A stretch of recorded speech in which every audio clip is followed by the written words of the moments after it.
La Floride compte plus d'espèces de moustiques que tout autre État américain. Pourtant, en mettant le pied à Walt Disney World, tu n'en verras presque pas.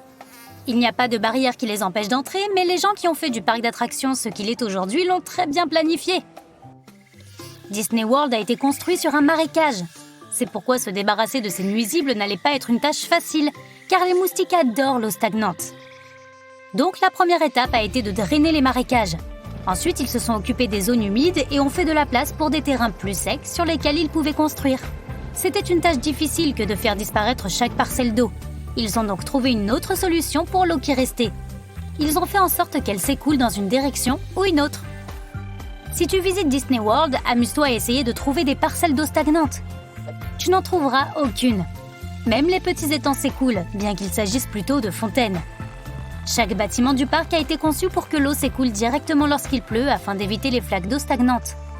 Les plantes faisaient aussi partie du plan. Il n'y a pas de nénuphars à Disney World, car les moustiques les aiment beaucoup trop. De l'anti-moustique est pulvérisé 2 fois par jour au lever et au coucher du soleil. Ils savent où et quand le pulvériser pour atteindre les moustiques. Il y a environ 60 pièges dans toute la zone. Ils attirent les moustiques avec du dioxyde de carbone et les insectes le suivent comme s'il s'agissait d'un parfum secret. Le spray utilisé par Disney World est simplement de l'ail liquide naturel. Pour que les visiteurs soient encore plus tranquilles, des poulets sont secrètement répartis dans tout Disney World. Ils sont là pour que le personnel puisse savoir si les moustiques sont porteurs de quelque chose de dangereux. Ils testent souvent les poulets pour s'assurer qu'ils n'ont pas de maladie. L'eau de Disney a l'air trouble pour une raison bien précise.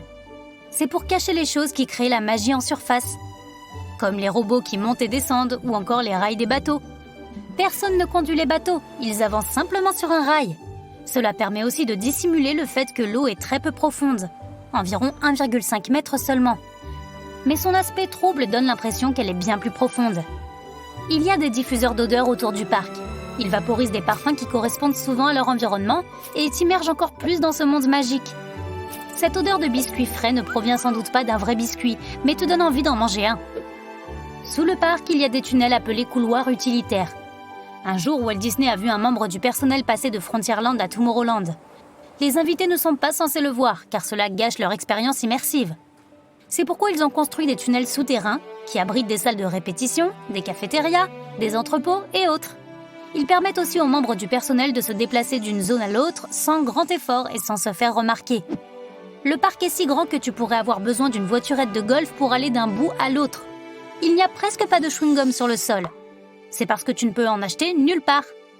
Mais tu peux apporter le tien. Et si jamais il y a du chewing-gum sur le sol, le personnel est très rapide pour le nettoyer.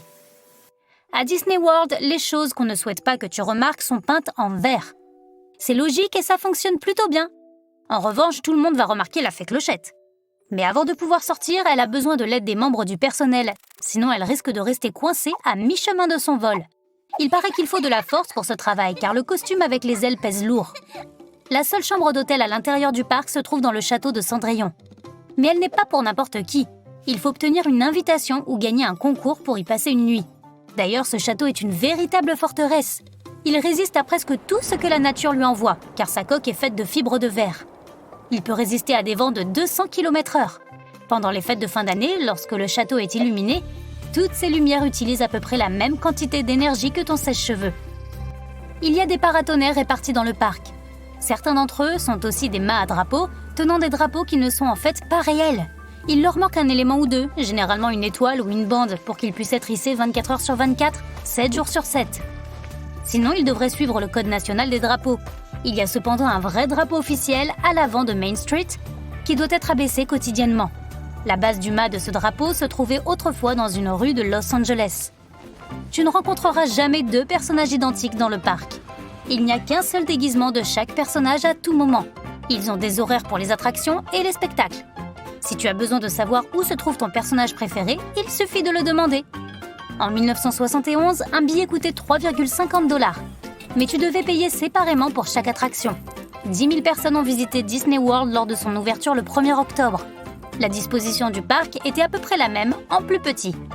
Par exemple, Adventureland ne comptait que 3 attractions, Jungle Cruise, Swiss Family Treehouse et Tropical Serenade.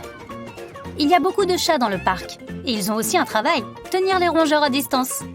Dans la file d'attente du manoir hanté, il y a un anneau collé au trottoir. Il est caché juste après deux poubelles. On dit que la mariée du manoir l'a jeté du balcon. En fait, c'est un vestige d'un ancien portail. Si le temps d'attente indique 13 minutes, tu peux faire la queue. C'est un code qui signifie qu'il n'y a pas d'attente du tout. Les temps d'accès indiqués à chaque manège sont faux. Si tu vois une durée de file d'attente de 20 minutes, tu y accéderas généralement en seulement 10 minutes. C'est une stratégie pour garder les clients satisfaits. Toutefois, cela ne fonctionne parfois pas aussi bien. Et tu finis par attendre 1 heure en regardant l'horloge alors que tu pensais n'y passer que la moitié de ce temps. Les bâtiments de Disney World semblent plus hauts et plus grands qu'ils ne le sont en réalité, car ils utilisent la perspective forcée pour les maisons et les châteaux dans tout le parc. Le premier étage est construit à l'échelle, mais le deuxième étage de la façade du bâtiment ne fait qu'environ 5/8 de la taille du premier étage. S'il y a un troisième étage, il fait la moitié de la taille du premier. Ils utilisent aussi des briques et des fenêtres plus petites vers le haut des châteaux. Le Club 33 est un club exclusif de Disney World. Seuls ses membres et ses invités peuvent y entrer. Il existe 4 autres salons exclusifs autour du parc. Le modèle Epcot te montre ce à quoi Walt Disney voulait que cette ville ressemble. C'était censé être une ville qui serait à jamais un modèle vivant de l'avenir. Les habitants d'Epcot n'auraient pas besoin de voiture. Ils se déplaceraient en monorail et avec le People Mover. Dans le centre de la ville, il y aurait un hôtel chic et un centre de congrès de 30 étages. Il ferait toujours beau car toute la ville d'Epcot serait à l'intérieur d'une bulle climatique. Un système d'élimination spécial emporterait instantanément tous les déchets sous terre et les traiterait. Les inventions pourraient prendre vie ici et les gens pourraient découvrir les océans, la technologie, l'énergie, la communication, l'immensité de l'espace et bien plus encore. Certaines des idées de Walt Disney ont été utilisées comme source d'inspiration pour créer le parc. Il y a des Mickey cachés un peu partout. L'un d'eux se trouve juste avant la plus grande chute de Splash Mountain. Si tu fais bien attention, tu verras son profil et son nez qui dépassent. Le Magic Kingdom de Disney World est construit au 2e étage du parc, juste au-dessus des couloirs de service. Mais c'est une pente si graduelle que tu ne la remarqueras probablement même pas. Tu devras prendre le ferry ou le monorail pour traverser le Seven Seas Lagoon et t'y rendre.